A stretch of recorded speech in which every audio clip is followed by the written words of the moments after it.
ማን ይፍረድ? ማን ይፍረድ? መልስ ስጠን። ከአርያም ክንድህን ላክልን።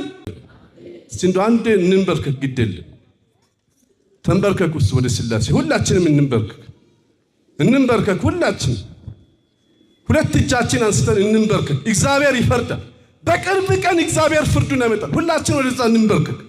ይኸው ሁላችንም ወደ ሥላሴ እንንበርከክ። ሥላሴ መልሱን እንዲሰጥ እጃችን አንስተን እንንበርከክ። አጋዕዝተ ዓለም ሥላሴ አባታችን መልስ ስጠን፣ መልስ ስጠን። ከአርያም ክንድህን ላክልን፣ ፍርድህን ላክልን። ወገኖቻችን አለቁ፣ ደቀቁ፣ ታረዱ፣ ደማቸው ፈሰሰ። ቤተ ክርስቲያን ተሰደደች፣ ተቃጠለች። የስደቱ ዘመን ይቁም፣ ደም መፍሰስ ይቁም። ማን ይፍረድ? ማን ይፍረድ? ማን ይፍረድ? ማን ይፍረድ? ይሄ አምላክ ይፍረድ። አመስግኑትና ይፍረድ ይሄ አምላክ።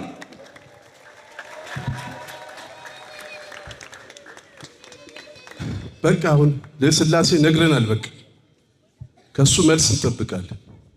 እናምናለን አናምን? መልስ እንደምሰጥ እናምናለን አናምንም?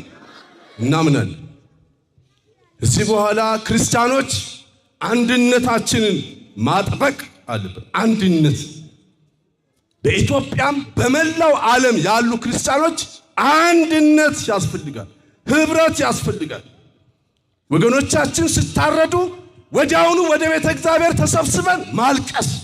በቃ ሰውን ክፉ አትናገሩ፣ አትሳደቡ፣ ሐሰትም አትናገሩ። ማልቀስ ብቻ።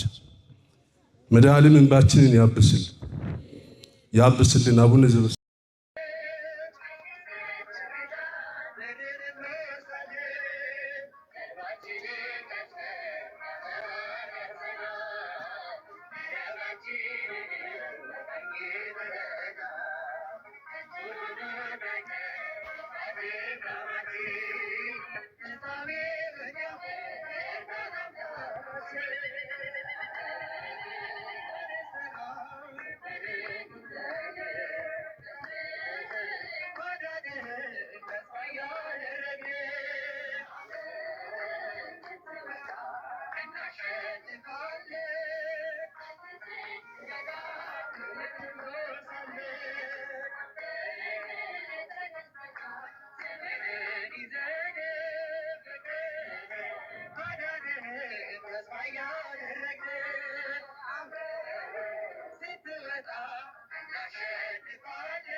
አብረ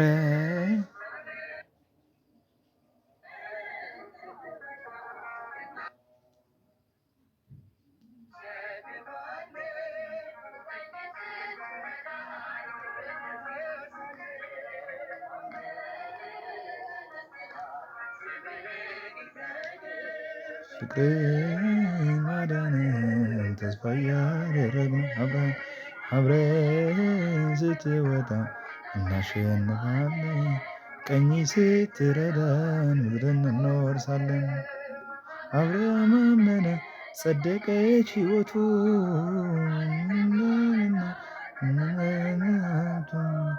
ጌትነትን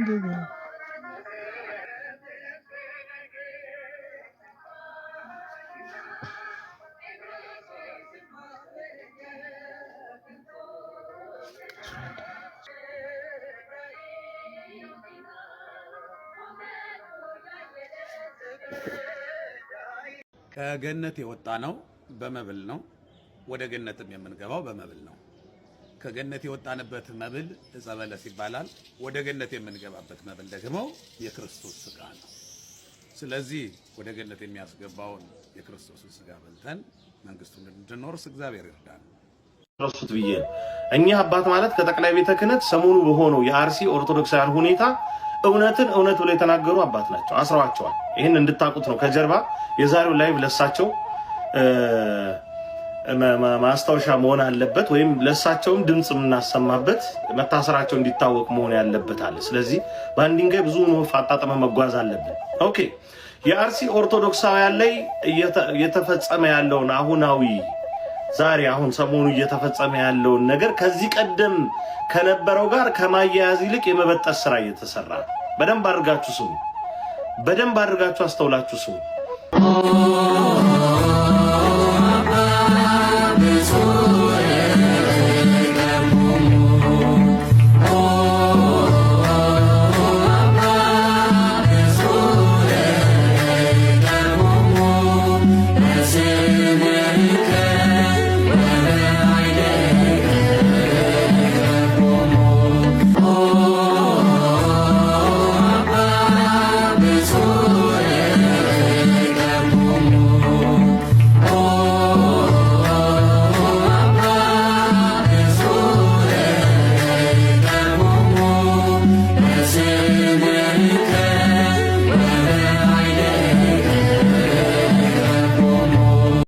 ወገኖች የሀብታም ልጆች ሞታቸውን የሚሞት አባት ያላቸው ይመስላችኋል? የላቸውም። የሀብታም ልጆች ከእንጀራው ቆርሶ የሚያበላባት እንጂ ስጋውን ቆርሶ የሚያበላባት ያላቸው ይመስላችኋል? የላቸውም። የሚበሉትን የሚጠጡትን ሊሰጣቸው ይችል ይሆናል። ማንም ቢያበላችሁ ክርስቶስ ካበላችሁ በላይ ሊያበላችሁ አይችልም ወገኖች። ማንም ቢያለብሳችሁ ክርስቶስ ካለበሳችሁ በላይ ሊያለብሳችሁ የሚችል የለም። ምክንያቱም ክርስቶስ ያለበሳችሁ ራሱን ነው። ተመልከቱት። እሱ እውነተኛ የወይን ግንድ ነውና እነሱም እውነተኛ ቅርንጫፎች ሆነዋል። አንተ ወርቅና ብር የለኝም ብለህ ታዝናለህ፣ ግን ወርቅና ብር ከሚያደርገው በላይ የሆነ ሃይማኖት እያለህ ትጨነቃለህ። እኛ በምድር ያለው እንጀራ አለቀብን ጎደለብን ብለን እንጨነቃለን። ከሰማይ የወረደ እንጀራ እንድንመገብ ተፈቅዶልን ይሄን ማድነቅ ሲገባን፣ በዚህ መኖር ሲገባን፣ በእውነት በዚህ መደሰት ሲገባን አሁን እንጀራ አለቀብኝ ብለን ማዘን ነበረብን። በእውነተኛ እኛ ሰዎች ወይን ሲጠጡ በወይንም ሲረኩ ተመልክተን እንቀናለን።